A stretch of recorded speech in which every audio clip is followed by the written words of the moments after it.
नमस्ते दोस्तों। जैसा कि आपको याद ही होगा कि इस वीडियो के पार्ट 1 में मैंने आपको बताया था कि हमें क्या सवाल खुद से करने चाहिए, हमें किस तरह के सवाल खुद से पूछने चाहिए। तो इस वीडियो में हम बात करेंगे उन्हीं सवालों के बारे में। हम उन्हीं सवालों पर विगतवर चर्चा करेंगे। तो दोस्तों, अब हम इन सभी प्रश्नों को समझने की कोशिश करते हैं। पहला प्रश्न जीवन लक्ष्य के बारे में है। लक्ष्य बहुत बड़ा और भारी शब्द है। इस दुनिया में बहुत से लोग बिना लक्ष्य के ही जीवन जी रहे हैं। एक बार मैं और मेरी टीम कॉलेज में सेमिनार दे रही थी और मैंने विद्यार्थियों से एक सवाल किया कि आप में से कितने लोग हैं जिन्होंने अपने लक्ष्य तय कर रखे हैं। 60 बच्चों के उस दल में 3-4 बच्चे ही ऐसे मिले जिन्होंने अपने लक्ष्य तय कर रखे थे, और उनमें से भी सिर्फ एक बच्चा ऐसा था जिसने अपने लक्ष्यों को स्पष्ट रूप से लिख रखा था। तकरीबन यही अनुपात इस पूरी दुनिया में भी है। ज्यादातर लोग तो लक्ष्य विहीन जीवन जी रहे हैं। शायद आप भी उनमें से एक हो सकते हैं। लक्ष्य के बारे में विस्तार रूप से हम अगले अध्याय में समझेंगे, परंतु इतना मैं बता देना चाहती हूँ कि लक्ष्य विहीन जीवन कुछ उसी तरह से है जैसे आप बिना ड्राइवर की बस में बैठे हुए हैं और बस ऑटो मोड पर चल रही है। वह आपको कहीं भी ले जा सकती है। आप ऐसी जगह भी पहुंच सकते हो जहां आप जाना नहीं चाहते हो, और यही नहीं, आप किसी दुर्घटना के शिकार भी हो सकते हो। क्या आप अपने जीवन को एक दुर्घटना बनाना चाहोगे? दूसरा प्रश्न है कि क्या आप अपने अभी तक के जीवन से संतुष्ट हैं?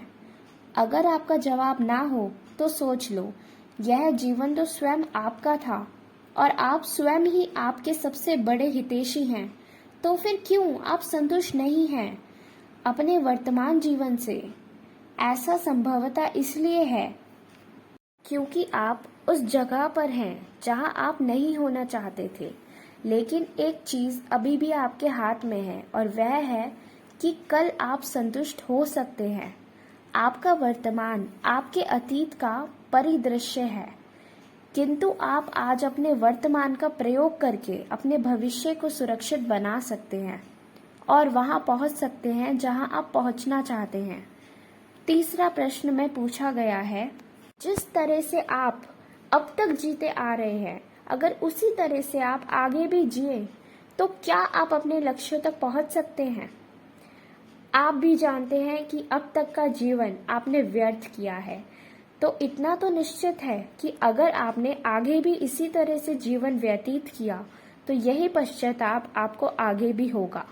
तो जरूरत है बदलाव की, जीवन जीने के तरीकों में बदलाव लाने की। यह बदलाव आपको आपके निश्चित लक्ष्य को पाने में आपकी मदद करेंगे।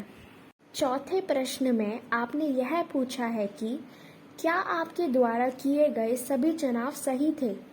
एक मशहूर लेखक ने कहा है कि जिंदगी चुनावों का ही परिणाम है। आपका हर छोटे से छोटा चुनाव ही आपके आने वाले जिंदगी में बड़े से बड़े परिवर्तन कर सकता है। कहा जाता है कि आप आज जैसे भी हो, वह मात्र आपके पुराने चुनावों का ही नतीजा हो। अपने चुनावों को सही करके आप अपनी आने वाली जिंदगी को नई दिशा दे सकते हैं। अगर आपके चुनाव गलत थे तो आपने गलत चुनाव क्यों किए? सोचिए, आपका सबसे ज्यादा भला सोचने वाले स्वयं आप ही तो हैं। या कह सकते हैं कि आपके सबसे बड़े हितैषी स्वयं आप हैं। फिर भी आप गलत चुनाव क्यों कर लेते हैं? है ना थोड़ा सा अजीब। हम सब जानते हैं कि हमें सुबह जल्दी उठना चाहिए, इससे हमारा स्वास्थ्य सही रहता है। हम व्यायाम या योग कर सकते हैं, मॉर्निंग वॉक करके ताज़ा ऑक्सीजन ले सकते हैं, और तो और इससे हमारे पास ज़्यादा समय भी रहेगा और हम ऑफिस भी सही समय पर पहुंच पाएंगे। इन सारे फायदों को जानने के बाद भी हम में से बहुत से लोग सुबह देर से उठते हैं, और भी बहुत सी ऐसी अच्छी आदतें हैं जो कि हमारे लिए बड़ी अच्छी हैं, लेकिन फिर भी हम उन्हें फॉलो नहीं कर पाते। आखिर ऐसा क्यों? आइए इसे समझते हैं। ऐसा होता है हमारे मन के कारण। हम हमेशा नजदीक का फायदा पहले देखते हैं और उसे जल्द से जल्द पाना चाहते हैं। वह दूर का फायदा भी उतनी ही शिद्दत से चाहता है, किंतु उसे पता है पहले अभी का फायदा उठा लो और दूर के फायदे के लिए जरूरी क्रिया को वह अगले दिन तक के लिए या अगले कुछ समय तक के लिए टाल सकता है।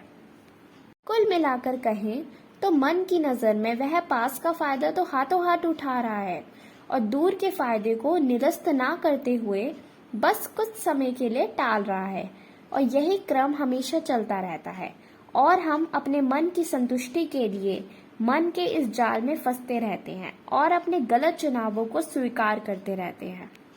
दोस्तों, अगले वीडियो में हम जानेंगे कि सही चुनावों से हमें क्या क्या फायदे हो सकते हैं। Thanks for watching. अगर आपको वीडियो अच्छा लगा हो तो लाइक कीजिएगा, सब्सक्राइब कीजिएगा और शेयर कीजिएगा।